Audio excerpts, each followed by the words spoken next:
I died once. It was a moment of profound silence, a sudden hush that fell over the world. The sounds of my normal life, the traffic, the distant chatter, simply faded away into nothing. In that stillness, I felt myself become both incredibly small and impossibly vast, as if my own boundaries were dissolving into the space around me. I remember a light, not harsh or blinding, a gentle and pervasive glow that seemed to emanate from everywhere at once. It was a light filled with an overwhelming sense of peace, a feeling that everything was exactly as it should be, and that life itself was a powerful, unbreakable force.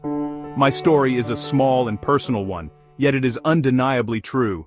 Nikola Tesla proposed a radical idea that offers a unique lens through which to view the continuity of life. The first part of his theory is beautifully simple. He believed that our cells possess a form of memory. He imagined that every single cell within our body holds a kind of imprint, a memory of having been part of the collective whole that is us. According to this view, each cell intrinsically knows that it was once part of a larger organized community. It's not a memory in the way we think of remembering a name or a face, but a deeper, more fundamental form of biological recollection. When our physical body ceases to function and begins to break down, Tesla theorized that these cells, scattered back into the great cycles of nature, retain a desire to rejoin. They carry with them a longing to come together again and reconstruct the form they once knew. This concept is not a recognized principle in mainstream biology, which understands cellular function through genetics and chemical signaling. However, it presents a poetic and comforting idea.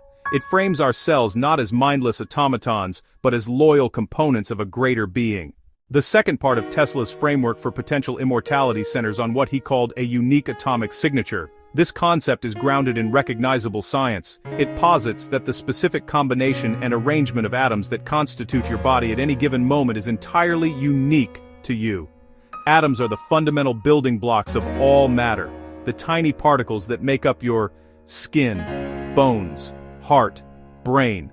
The precise way these countless atoms are configured to form you right now is a pattern that has never existed before, and will likely never exist in the same way again. This idea helps us appreciate the profound uniqueness of each individual from a physical standpoint. It moves identity from abstract ideas into material composition. No one else in the history of the universe has had your exact atomic makeup. This is a simple but powerful fact of physics and probability. Thinking this way gives a concrete scientific basis for individuality. It shows we are not just consciousness or soul, but a singular, unrepeatable event in the physical history of the cosmos. The third and most mind-bending part of Tesla's vision involves the idea of random convergence, a concept that echoes a mathematical theorem known as Poincare recurrence. In very simple terms, this principle suggests that in a closed system, given an almost infinite amount of time, the particles within it will eventually return to a state that is incredibly close to their original starting position. It is a game of cosmic chance played out over eons. If the universe is vast enough and time stretches on for long enough, then even the most improbable events could theoretically happen again purely by chance. Imagine all the atoms that currently make up your body dispersing after death, scattering across the planet and beyond. They become part of the soil, the air, other living things. Over immense timescales, trillions upon trillions of years, those same atoms could, by sheer random luck, find each other again. They could converge and reassemble into the exact same configuration they once held. If the same atoms come together in the same pattern, then the same physical body, including the brain, could be formed once more. This sounds like science fiction, a thought experiment taken to its logical extreme. When we combine Tesla's speculative ideas with modern scientific research, the conversation becomes even more intriguing. The study of near-death experiences is a field that sits at the crossroads of medicine, psychology, philosophy. Researchers are actively working to understand what happens in the brain during these profound moments. Some scientific explanations propose that NDEs are caused by a flood of neurochemicals released by the brain under extreme stress or by a lack of oxygen to certain neural regions, which can trigger vivid, dreamlike hallucinations. These are plausible biological mechanisms that attempt to explain the phenomena within our current models. However, some findings present a challenge to these simple explanations. For example, my own work and that of others has documented cases where patients report clear, structured memories of events that occurred while they were clinically dead, with no heartbeat, no breathing and flat-line brainwave activity. They sometimes describe conversations between doctors. At the heart of this entire discussion lies a deeply human set of questions. Do you feel that you are your body, a complex collection of cells and atoms? Or do you experience yourself as a thinker, a consciousness that inhabits a physical form? There is no right or wrong answer to this, as our own sense of self can feel like a fluid and mysterious thing. Some days we are intensely aware of our physical pains, pleasures, while on other days we feel lost in a world of thoughts, dreams, and emotions, almost forgetting the body that carries us. This internal debate is central to how we approach the idea of life after death. When you hear the stories of people who have had near-death experiences, do you find them credible? Do you trust the sincerity of their accounts and the profound sense of reality they describe? In the end, my perspective is a blend of different ways of knowing. The near-death moment felt undeniably real, not a dream, not a hallucination, filled with a profound sense of love, a deep, peaceful light I carry with me. At the same time, my training and education, and as an artist, with a love for learning, gives me tools. Study with critical inquiry, seek patterns, test hypotheses. Tesla's ideas offer a third path, not about spirits, not about faith, about the astonishing potential of matter, about time. I want to connect my own brief glimpse into that other state with a strange and fascinating idea from Nikola Tesla, the brilliant inventor whose mind worked at the very edge of science and imagination. His words and theories often pushed the boundaries of what was considered possible, urging us to think about existence in a fundamentally new way. He offered a perspective that felt scientific and deeply spiritual, a bridge between the world of matter and the world of mystery. When I found myself at the threshold, my mind felt astonishingly clear. Instead of panic or confusion, there was a profound sense of understanding. I saw the faces of people I loved, not as memories, but as present, comforting presences. There was an enveloping warmth, a feeling of being held and completely accepted, and a total absence of fear. Later, after I had returned to the familiar world, I began to read about others who had experienced similar close calls with death.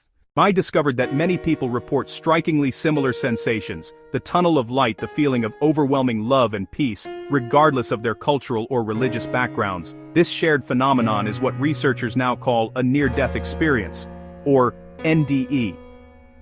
Doctors and scientists who study these events, such as Dr. Bruce Grayson, have dedicated their careers to collecting and analyzing these accounts.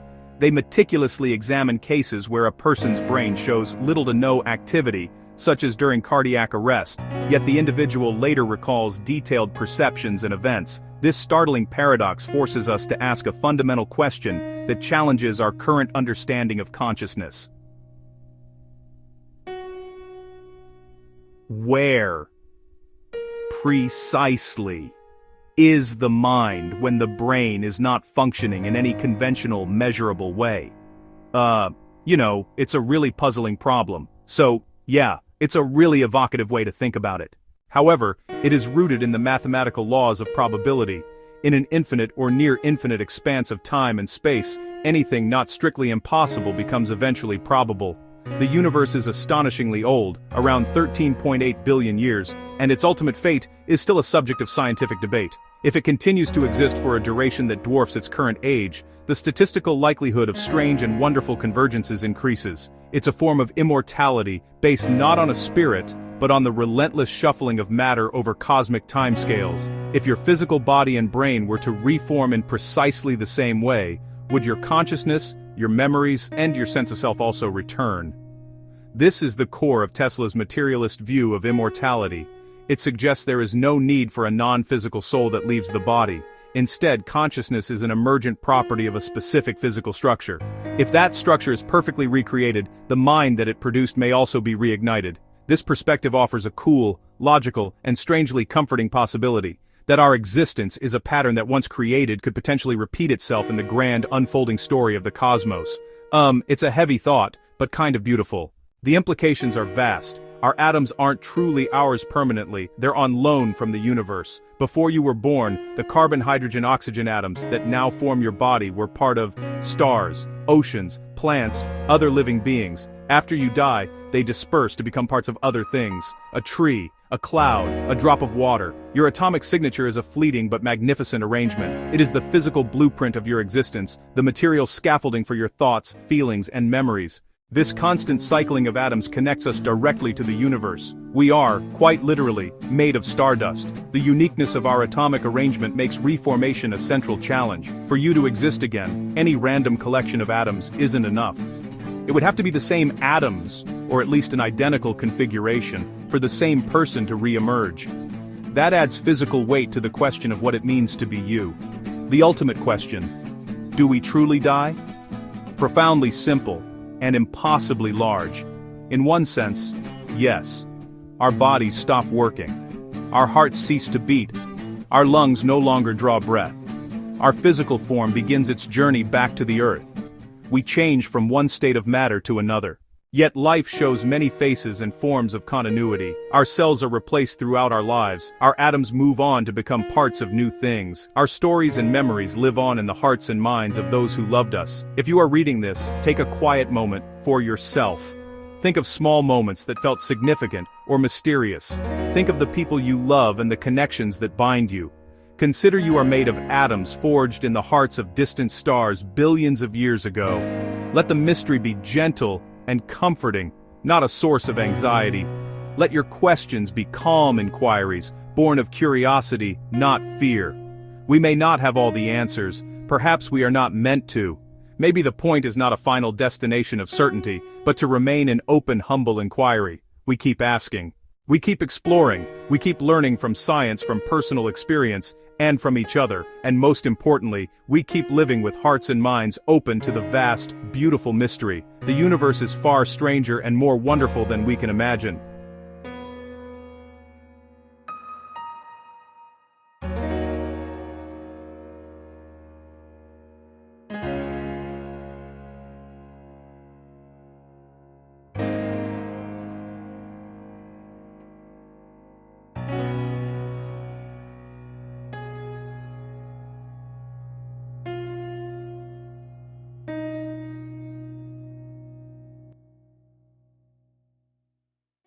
When I was on the brink, there was clarity, warmth, and peace. Tesla imagined living memory in cells and a unique atomic signature. Over unimaginable times, matter could converge again, raising hard, beautiful questions about identity. Science investigates, stories inspire, both invite us to keep asking, do we die? In one sense, yes. In another, perhaps our matter, our stories, and maybe even our patterns continue. Special thanks to Thunderbird Perch for making this possible. Thank you for watching. Please subscribe, like, and share. Think about it. A new world awaits.